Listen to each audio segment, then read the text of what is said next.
Hungary, Hungarian Magyar is a landlocked country of Central Europe. The capital is Budapest. At the end of World War I, defeated Hungary lost 71% of its territory as a result of the Treaty of Trianon, 1920. Since then, grappling with the loss of more than two-thirds of their territory and people, Hungarians have looked to a past that was greater than the present as their collective psyche suffered from the so-called Trianon syndrome. The syndrome was widespread prior to 1945. It was suppressed during Soviet domination, 1945–90, and it re-emerged during independence in 1990, when it took on a different form. The modern country appears to be split into two irreconcilable factions, those who are still concerned about Trianon and those who would like to forget it. This split is evident in most aspects of Hungarian political, social, and cultural life.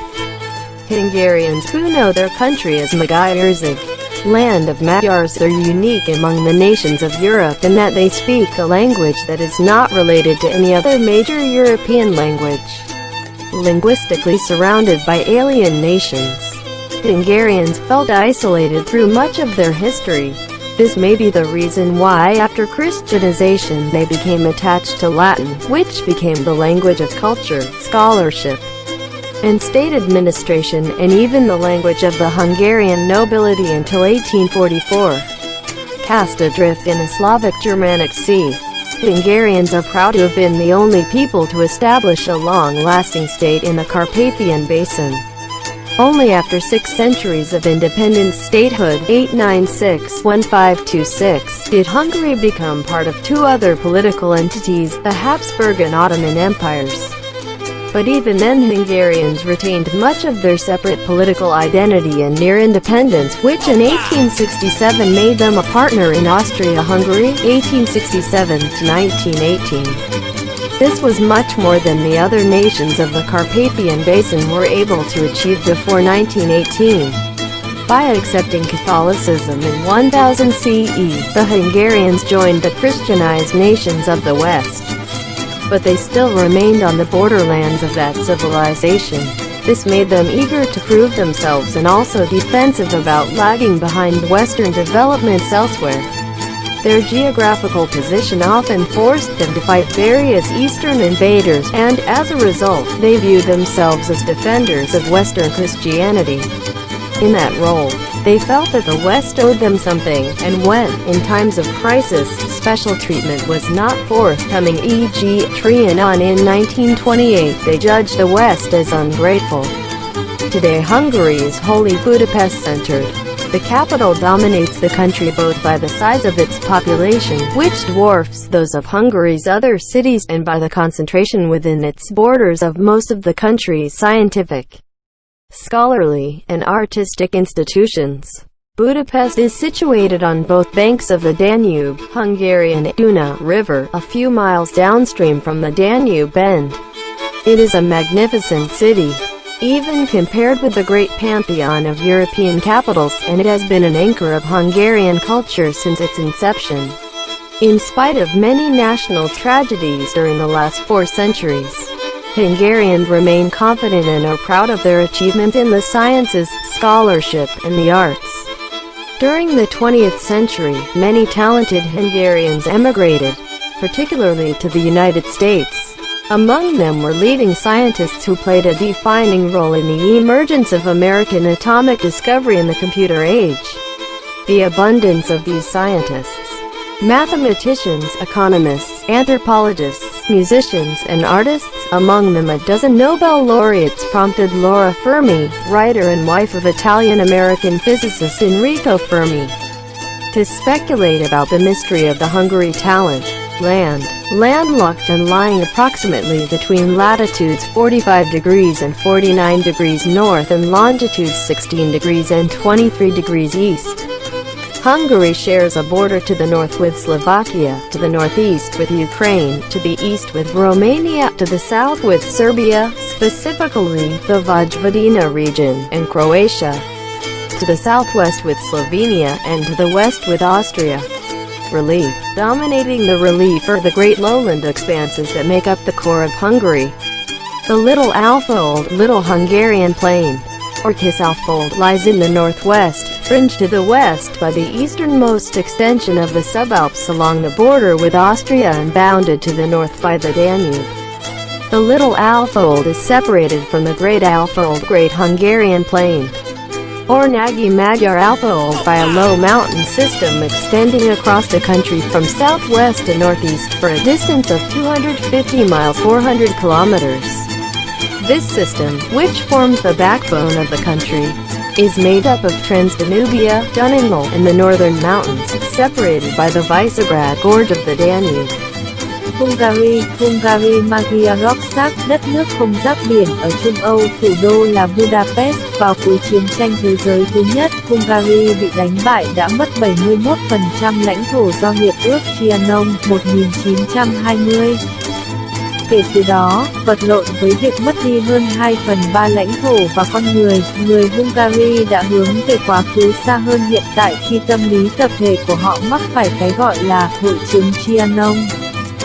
Hội chứng này phổ biến trước năm 1945, nó đã bị đàn áp trong thời kỳ thống trị của Liên Xô năm 1945-90, và nó xuất hiện trở lại trong thời kỳ độc lập vào năm 1990, khi nó mang một hình thức khác. Đất nước hiện đại dường như chia thành hai phe không thể hòa giải, những người vẫn quan tâm đến Trianon và những người muốn quên nó đi. Sự chia rẽ này thể hiện rõ trên hầu hết các khía cạnh của đời sống chính trị, xã hội và văn hóa Hungary. Người Hungary, những người biết đất nước của họ là Magyarország. Vùng đất của Magyar là duy nhất trong số các quốc gia châu Âu ở chỗ họ nói một ngôn ngữ không liên quan đến bất kỳ ngôn ngữ chính nào khác của châu Âu. Về mặt ngôn ngữ học bị bao quanh bởi các quốc gia xa lạ, người Hungary cảm thấy bị cô lập trong phần lớn lịch sử của họ. Đây có thể là lý do tại sao sau khi Cơ đốc giáo hóa, họ gắn bó với tiếng Latin. Ngôn ngữ này đã trở thành ngôn ngữ của văn hóa, học thuật và hành chính nhà nước, và thậm chí là ngôn ngữ của giới quý tộc Hungary cho đến năm 1844. Nằm trôi dạt trên một vùng biển Slavic Germanic, người Hungary tự hào là những người duy nhất thiết lập một nhà nước lâu dài ở lưu vực Carpathian, chỉ sau 6 thế kỷ độc lập của nhà nước 896 đến 1526. Hungary mới trở thành một phần của hai thực thể chính trị khác, đế chế Habsburg và Ottoman. Nhưng ngay cả khi đó người Hungary vẫn giữ được phần lớn bản sắc chính trị riêng biệt và sự gần như độc lập của họ. Điều này vào năm 1867 đã biến họ trở thành đối tác ở Áo Hungary, năm 1867 đến năm 1918. Con số này nhiều hơn những quốc gia khác ở lưu vực sông Carpathian đã có thể đạt được trước năm 1918, bằng cách chấp nhận Công giáo vào năm 1000 CN.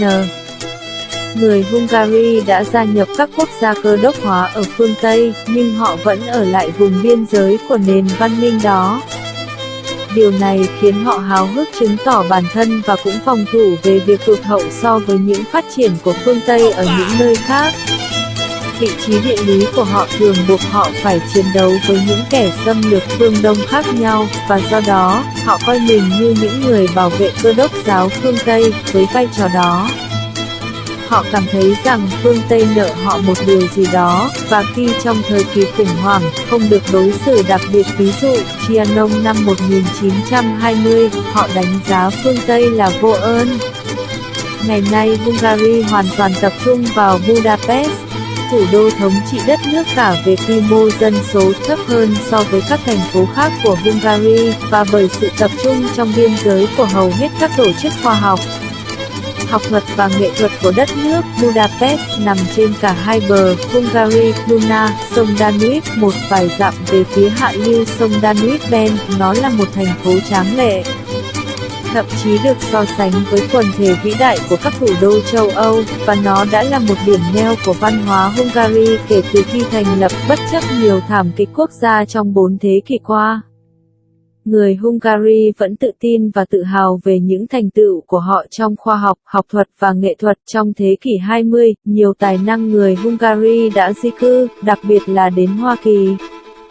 Trong số họ có các nhà khoa học hàng đầu, những người đóng vai trò quyết định trong sự xuất hiện của khám phá nguyên tử Mỹ và thời đại máy tính, sự phong phú của các nhà khoa học, nhà toán học, nhà kinh tế học, nhà nhân chủng học, nhạc sĩ và nghệ sĩ, trong số đó có hàng chục người đoạt giải Nobel, đã khiến Laura Fermi, nhà văn và vợ của nhà vật lý người Mỹ gốc Enrico Fermi, suy đoán về bí ẩn của tài năng Hungary, đất đai, không giáp biển và nằm khoảng giữa vĩ độ 45 độ và 49 độ Bắc và kinh độ 16 độ và 23 độ Đông. Hungary có chung biên giới về phía Bắc với Slovakia, về phía Đông Bắc với Ukraine, phía Đông với Romania, phía Nam với Serbia cụ thể là vùng Vojvodina và Croatia, phía Tây Nam với Slovenia, và phía Tây về Áo cứu trợ.